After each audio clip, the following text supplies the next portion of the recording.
오늘 말씀은요, 신앙의 기본 시리즈 5번째 성경에 대해서 우리 함께 나누도록 하겠습니다. 우리가 지난 2000년 동안 기독교의 역사를 바라보게 되어지면 가장 무서운 것이 무엇이냐면 종교적인 독선이었습니다.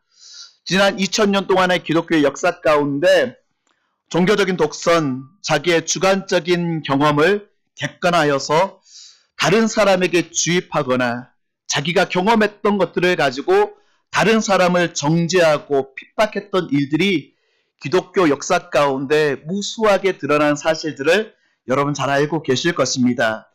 그래서 우리가 하나님의 음성을 듣고 하나님의 음성을 우리가 경험하고 체험하는데 과연 이게 나의 주관적인 경험인지 하나님께서 우리에게 하시는 말씀인지 하나님의 음성인지 아닌지를 분별의 능력은 너무나 중요합니다.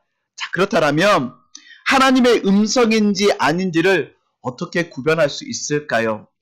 제가 대학교 때입니다. 전도사 때인데 한 선교단체에서 오늘 함께 모여서 기도해야 하는데 저도 같이 갈 수 있겠냐라고 하면서 제 친구가 저를 초청했습니다. 그래서 알았다고 기도하는데 왜 빠질 수 있겠냐라고 하면서 그 선교단체의 기도회 가운데 같이 동참했습니다. 근데 그날의 기도회 주제가 있었어요. 그게 무엇이냐면 기존에 사용하던 그 선교단체의 건물을 이제는 내어줘야 되고 새로운 건물을 찾아서 사무실을 옮겨야 되는데 이제 도저히 안 보이는 겁니다. 그래서 어디로 가야 될까? 그래서 함께 같이 모여서 중보 기도하면서 하나님 우리 선교단체 가운데 좀 좋은 사무실을 허락해 주시고 함께 할 수 있는 그런 공간을 허락해 주시라고 함께 모여서 정말 열심히 기도했습니다. 저도 열심히 기도했죠. 근데 기도가 다 끝나갈 쯤에 한 형제가 갑자기 일어나더니 이렇게 이야기하는 겁니다. 하나님이 우리에게 이렇게 말씀하셨습니다. 어디 장소로 가라고 하나님께서 우리에게 말씀하셨습니다. 하나님의 음성입니다. 딱 이렇게 이야기하니까요. 제가 어떤 마음이 들었냐면 와, 저 형제 정말 신령한 사람인가 보다.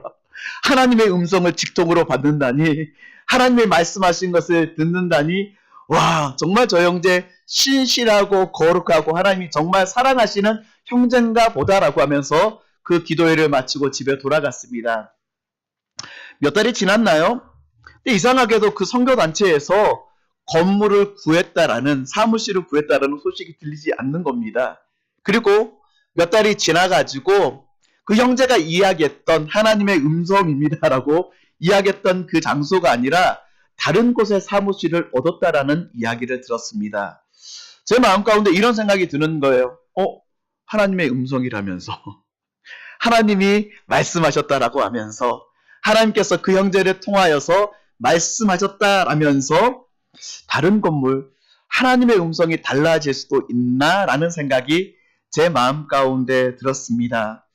이런 면에서 J.D. 그리어라는 사람이 쓴 책에 보면은요, 말씀을 향한 신뢰와 성령을 향한 열린 마음이 함께 어우러질 때 비로소 생명력 넘치는 그리스도인의 삶이 나타난다. 그리고 하나님의 말씀을 떠나서 하나님의 영을 추구하면 우리의 믿음은 결국 난파할 수밖에 없다. J.D. 그리어라는 사람이 이렇게 이야기했습니다.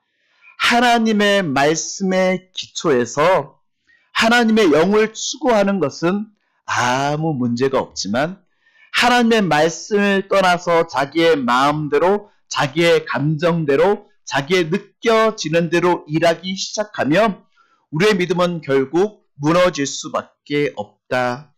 사랑하는 청년 여러분, 우리는요, 주의 말씀의 기초 위에 우리의 신앙이 자라가야 되고 주의 말씀 가운데 우리의 믿음이 자라가야 되지 우리의 감정 가운데 느끼는 필링 가운데 느껴지는 어떤 체험 가운데 우리의 신앙을 세우기 시작되어지면 우리는 결국 무너질 수밖에 없다라는 사실입니다.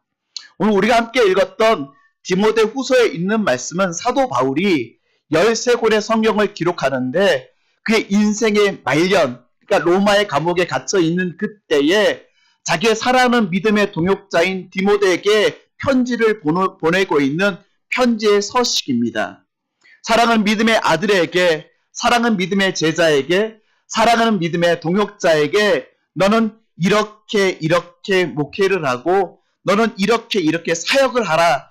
어떤 사람은 디모데 후서를 가르쳐서 이렇게 이야기합니다. 뭐라고 이야기하냐면 사도 바울의 유언서이다. 그러니까 인생의 마지막을 그가 준비하면서 자기 인생의 마지막의 모든 정수를 담아서 디모데에게 보내는 편지입니다. 그렇다면 이 사도 바울이 로마의 감옥에서 자기의 사랑하는 믿음의 동역자인 디모데에게 어떤 말을 전하고 싶어가지고 유언서와 같은 이 디모데 후서를 기록하였을까요? 우리 10절 11절에 있는 말씀 뭘까요? 10절 11절 나의 교훈과 내가 교훈하는 것은 이거야 라고 하면서 8가지를 이야기하는데 첫째, 나의 행실과 한국어 성경에 보면은요 나의 교훈과 행실과 의향과 믿음과 오래 참음과 사랑과 인내와 박해를 받음과 고난과 이 말 가운데 보면은요 생략되어진 게 있습니다.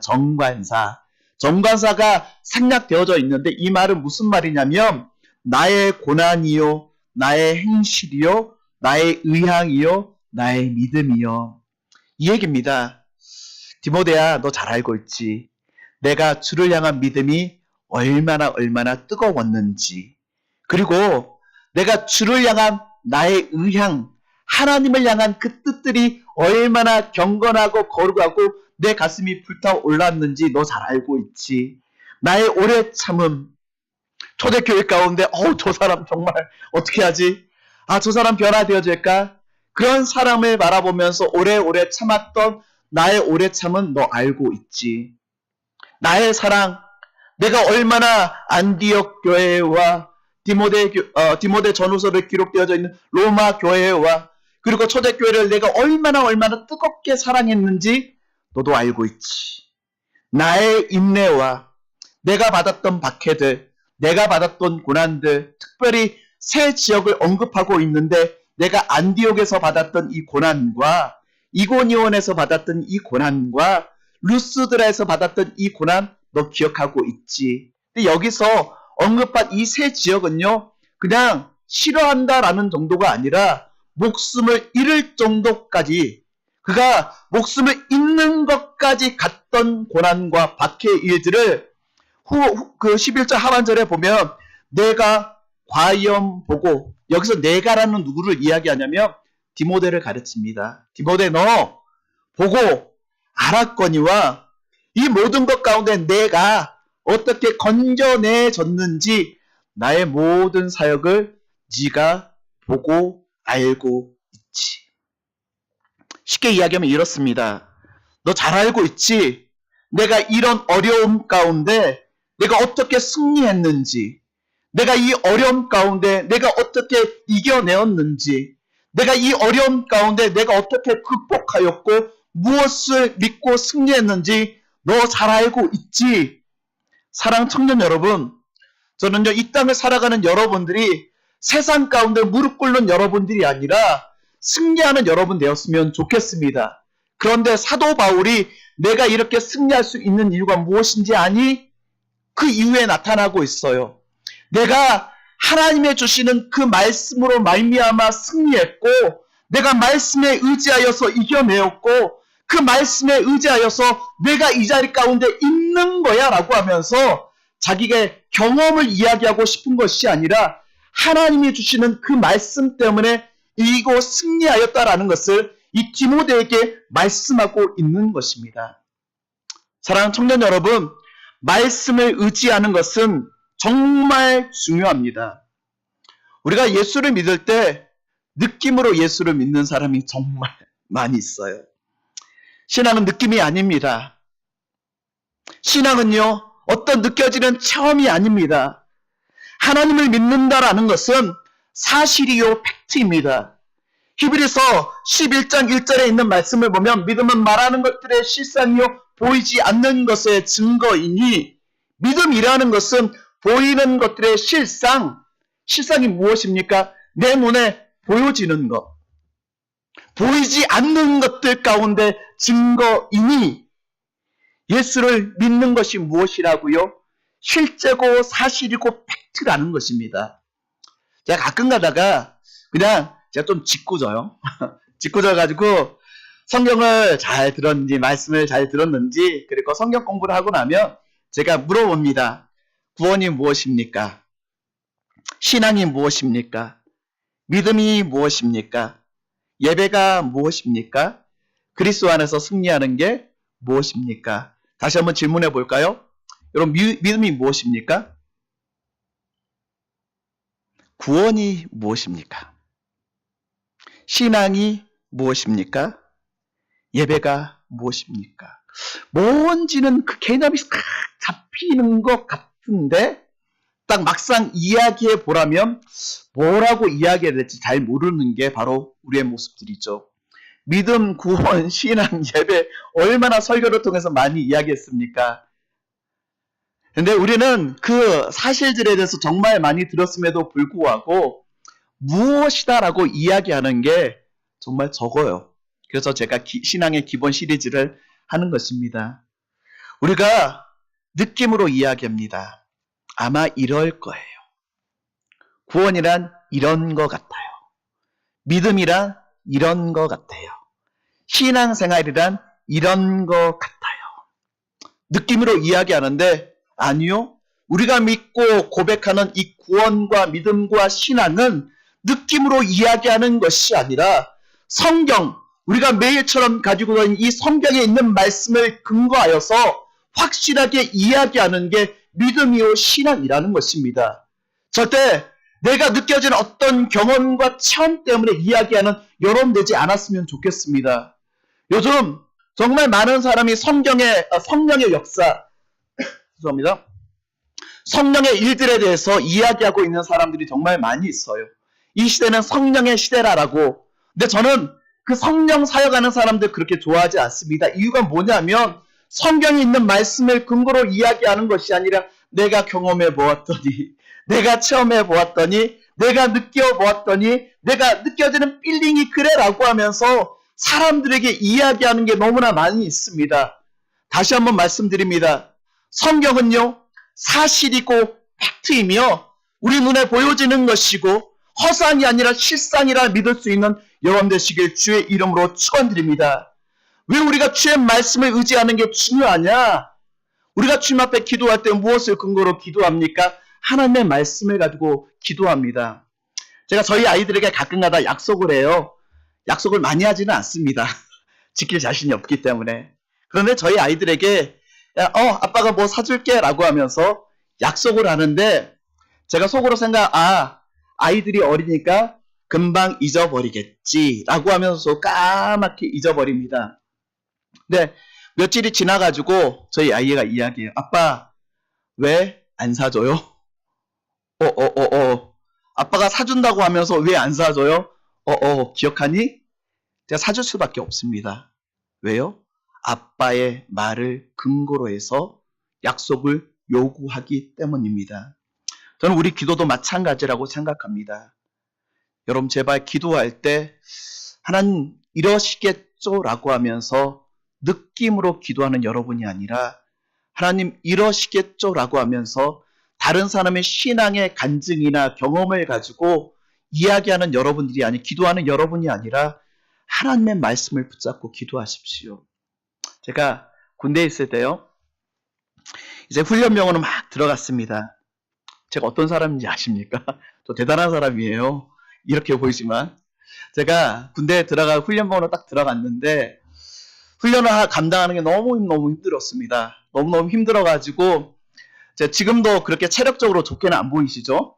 그때가 아마 군대 딱 들어갔을 때 20살 때 21살의 나이에 딱 들어 2키에 56kg 54kg 그리고 저 허리 사이즈가 26인치였습니다.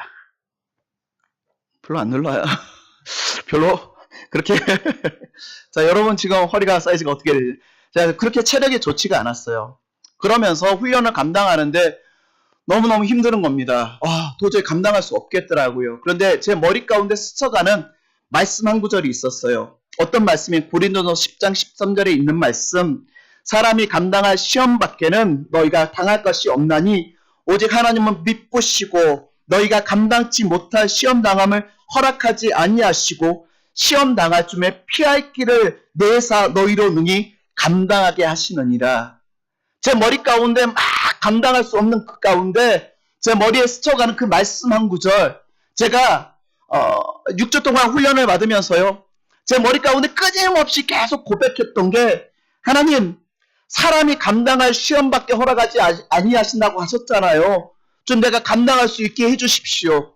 그리고 내가 시험 감당하지 못하게 되어졌을 때 피할 길 허락해 주신다 했는데, 하나님, 내가 이것을 이겨내게 하여 주시고 만약에 이겨내지 못한다라면 하나님 피할 길을 허락해 주십시오.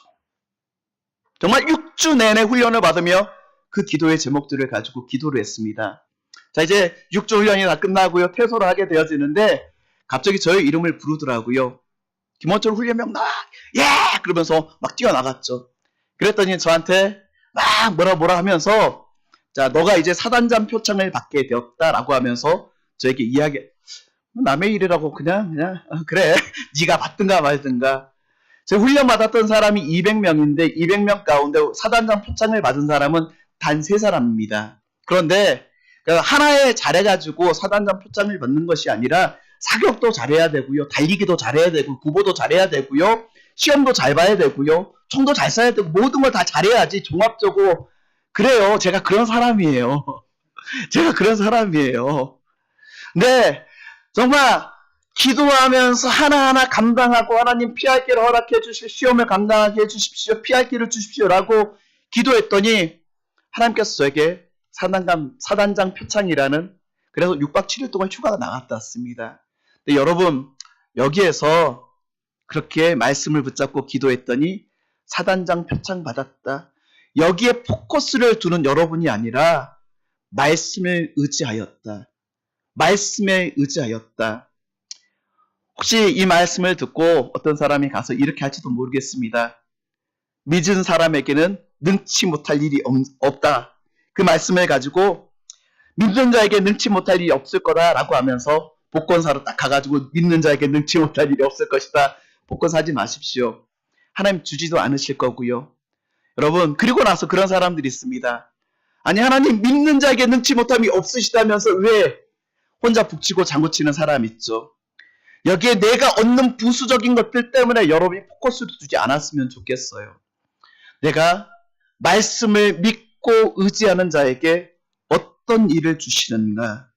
사랑하는 청년 여러분, 하나님의 말씀은요, 우리의 삶을 바꾸어 나갑니다. 살아있는 하나님의 말씀은 좌우의 날선검과 같이 운동력이 있고 예리하여서 우리의 심령과 골수를 찔러 쪼개는 살아있는 그 하나님의 말씀은 우리를 변화시킵니다. 왜요? 그 안에 생명력이 있기 때문에. 오늘 16절에 있는 말씀 볼까요? 16절 말씀, 모든 성경은 하나님의 감동으로 된 것으로. 여기에 기록되어 있는 이 성경은요, 우리가 뭐라고 말씀하고 있냐면 하나님의 감동으로 된 것으로. 영어 성경에 보니까 God breathed, 하나님의 숨결로 되었다, 하나님의 호흡으로 기록되어졌다. 여기서 숨결이란 이 말은 성경에 또 기록되어져 있는데 어디에 기록되어져 있냐면 창세기에 기록되어져 있습니다. 창세기 2장에 보면 아담을 창조하실 때 아담에게 지능을 가지고 그 사람을 빚습니다. 하나하나 빚어갑니다. 그리고 나서 그의 코에다가 생기, God's breath, 하나님의 호흡을 그에게 불어넣은 그 순간 그가 생명이 된지라.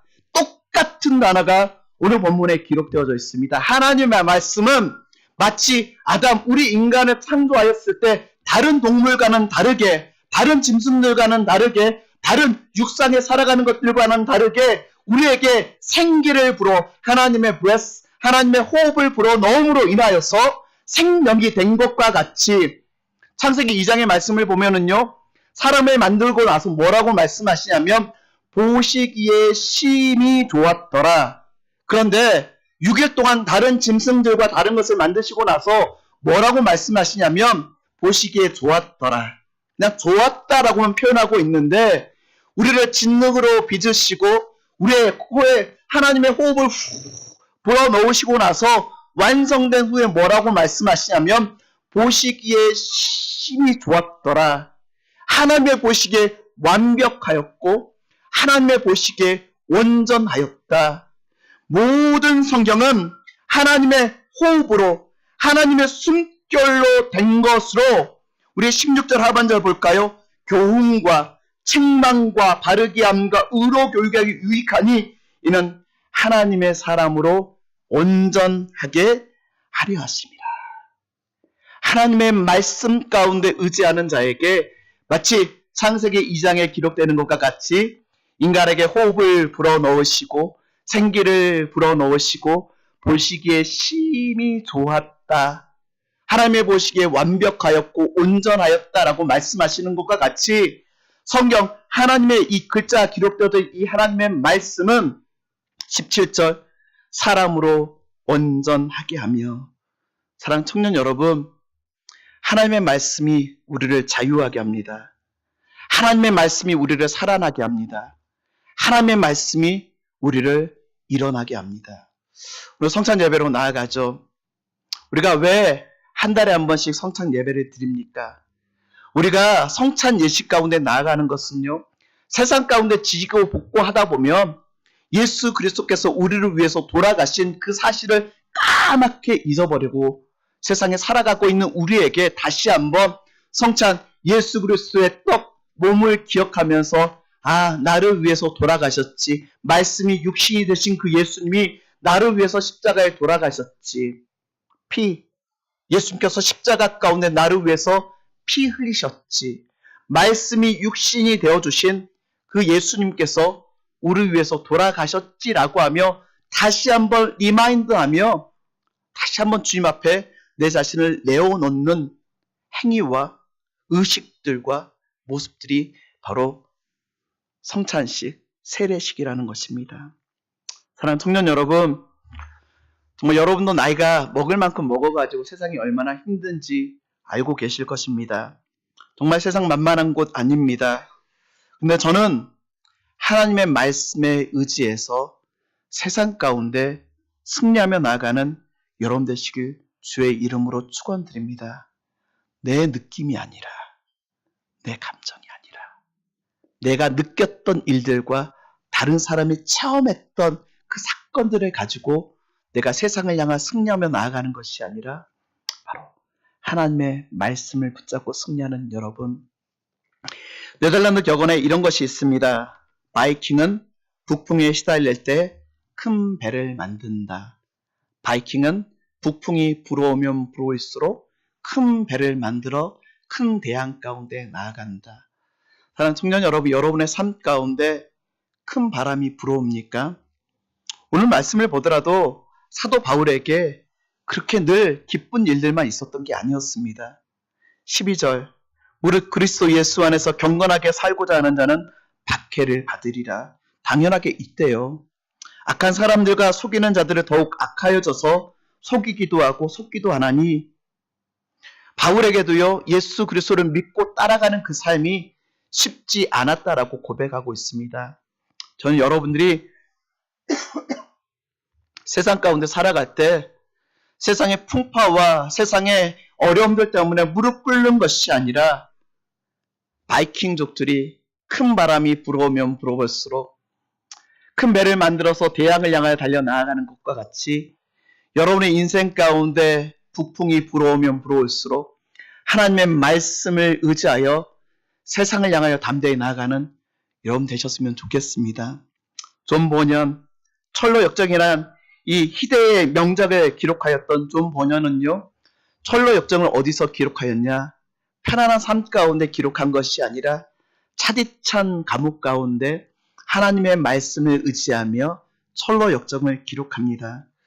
여러분 잘 알고 있는 영성학자인 헨리 나우엔, 상처받은 치유자, 그가 언제 다른 사람의 상처를 치유하고 그 사람의 상처를 가슴으로 안을 수 있느냐?